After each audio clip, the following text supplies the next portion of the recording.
can we get a moment of silence for those who missed today's UCL match day? The final UCL match day before we kick off into the knockouts. Because those last 20 minutes, I don't think I'll ever feel anything like that again. Genuinely. The excitement, you're looking at one game and you're looking at the other. You're constantly checking the scores of the other games. You're constantly checking the tables. It's just sensory overload. And I don't think you'll ever get that feeling in any other sport, genuinely. Because this new UCL format, guys, when I tell you that UEFA, whatever you got, whoever made up this idea, it's the best invention of all time because it just brings pure entertainment. The final match day, all 18 games played at once. Can you believe it? Like, it's just unbelievable. And today we had a lot of upsets, we had a lot of surprises, we had a lot of crazy stories, last minute winners, keepers scoring, teams just absolutely blowing other teams out of the park.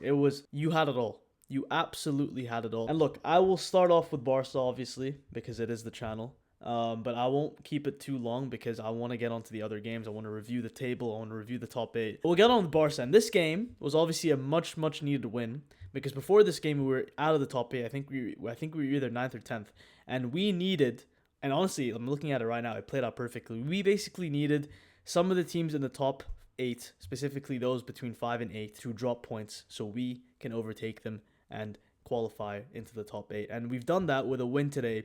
A very, very important win against Copenhagen. We didn't make it easy. We absolutely didn't make it easy because in that first half, the frustration I had watching that first half, watching them score within 5 minutes when we needed a win, when we needed a dominant display, it was annoying. But the second half, I honestly have no complaints because I thought we came out with flying colors.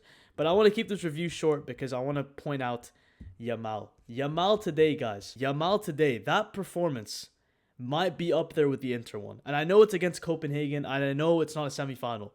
But that Yamal performance was absolutely unbelievable. This guy is just a work of art, man. An absolute work of art. I made a TikTok about him recently after he scored that bicycle kick against Oviedo. This guy, since he's come back from injury, since he's put all the drama outside of football out of the way. Ever since he's come back from that, he has been nothing but sensational. So good. Player of the month in La Liga in December. Carried us in the Champions League the last couple of games when we needed him to most. And now this January, since 2026 started, he has been unreal. Absolutely unreal. And I don't really have the words to describe how he played today because every single time he had the ball, something was bound to happen. Every single time he absolutely skinned this guy today. I feel bad, man. Larson and him, those two would always double up on him and he just skinned them both.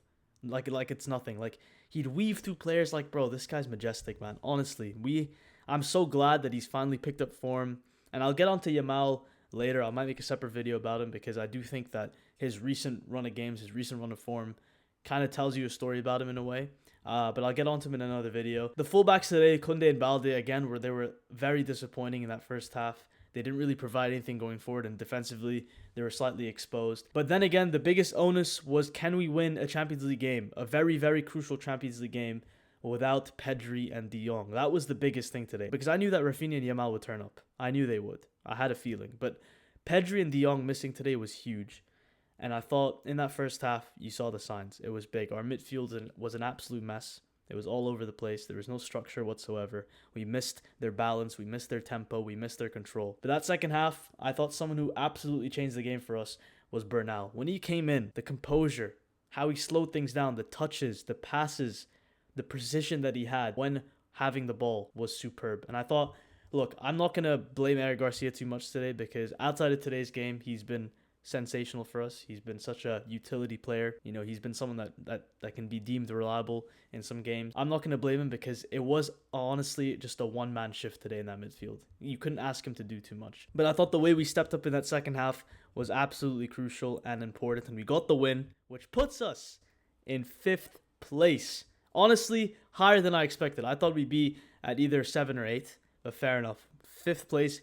We will absolutely take that. And let's go through each game today because I have a lot of thoughts to say about the games today because I thought some of them were just out of this world. I mean, okay, Ajax and Olympiacos, I'll be honest, put in the bag because nobody really cares about that game. Primarily because Ajax have been terrible, but also Olympiacos, to be fair, I remember seeing the stat how Olympiacos were like 27th or like 26th or something, and now they've just moved up to 18th, so they're in the playoffs because of this win, so fair enough to them.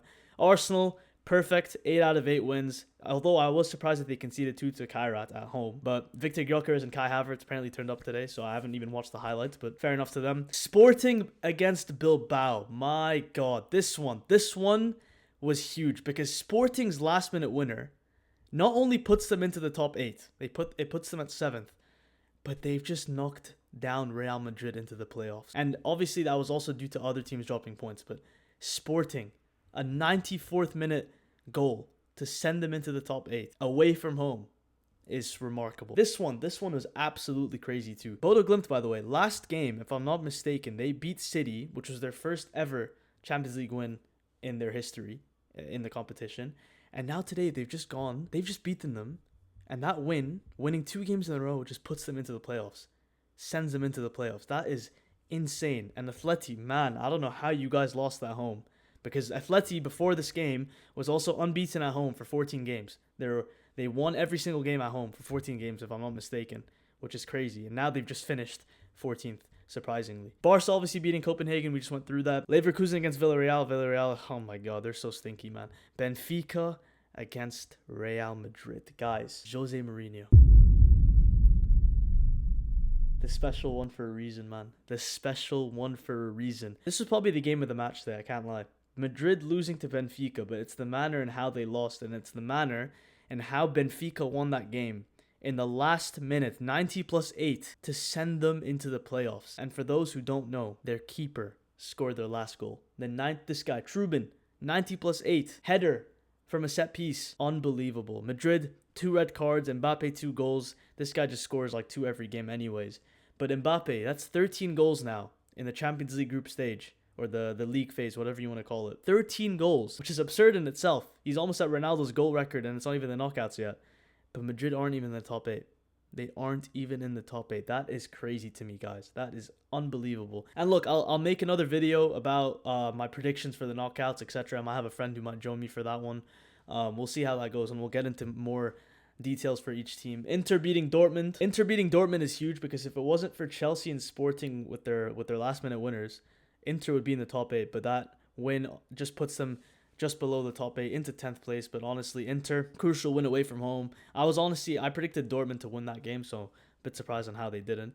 Club Brugge absolutely spanking Marseille. And that third goal also puts Marseille out of the playoffs because they were tied on goal difference. But if they didn't concede that third goal to Club Brugge, oh my God, Marseille would have actually gone through because they had more goals scored. Wow. Insane, man. Marseille, huge fumble. Absolutely huge fumble. Club Brugge with a crucial win. This is so surprising to me. Spurs beating Frankfurt. Guys, Spurs are 4th.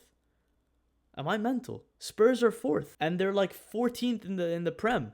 Make that make sense, man. Spurs are 4th in the Champions League.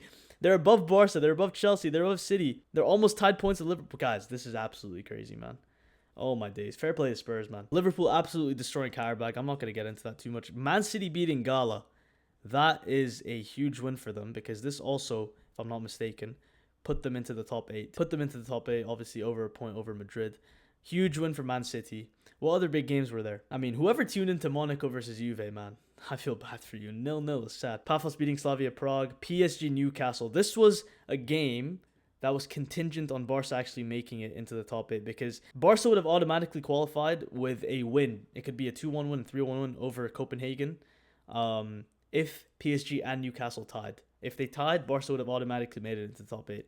But if one of them had won, then it would depend on goal difference. But this right here is also kind of crazy because PSG, last year's winners, this year's holders, are not into the top 8 and they're in the playoffs once again. But who knows? PSG last season, when they went into the playoffs, we all know what happened. The rest is history for that. Bayern beating PSV, again, cementing 2nd place in the table. And Napoli losing to Chelsea. Guys, Conte, man. Conte's resume in the Champions League just gets worse. Like, bro, this is so bad. This is so bad. Antonio Conte has only won 2 knockout games in the Champions League. And if I'm not wrong, it's against Celtic in the home and away leg in the 2013 season. That's the only knockout game or games that Antonio Conte has won in his entire career. That is so bad. That is so bad. And I feel bad for Napoli because I actually like their team.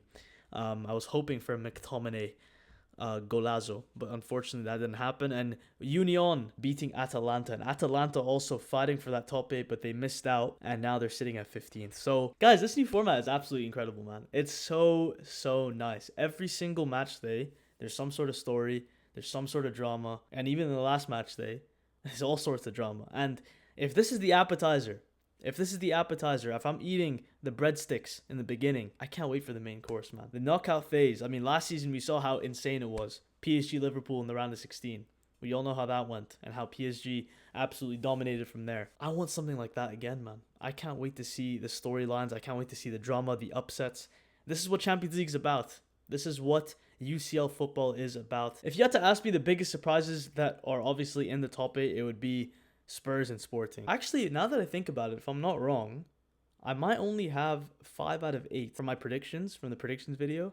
I think I have 5 teams out of 8 that made it into the top 8. Because I don't think I put Spurs in there. Actually, no, maybe I did put Spurs. I definitely didn't put Sporting. I don't think anyone had Sporting. Whoever had Sporting in the top 8, fair enough. You guys are geniuses. Madrid I had. I don't think I had Inter. I had PSG. So, I didn't have City. I had City in the playoffs because I didn't think they were going to be that good this season. But hey, fair enough to City. Just wanted to make a quick video on the Champions League, the last match day. If you guys did like the video, subscribe. Follow my new TikTok because my old one got suspended, unfortunately. I'll put the link in the description. But I'll see you guys in another video. I'll probably make a knockout predictions video. Probably go over the teams, etc., what to expect sometime this week or next week. But hit the like button. Comment what you thought. How did you feel about today's match day down below? And I will see you guys in the next one. Peace.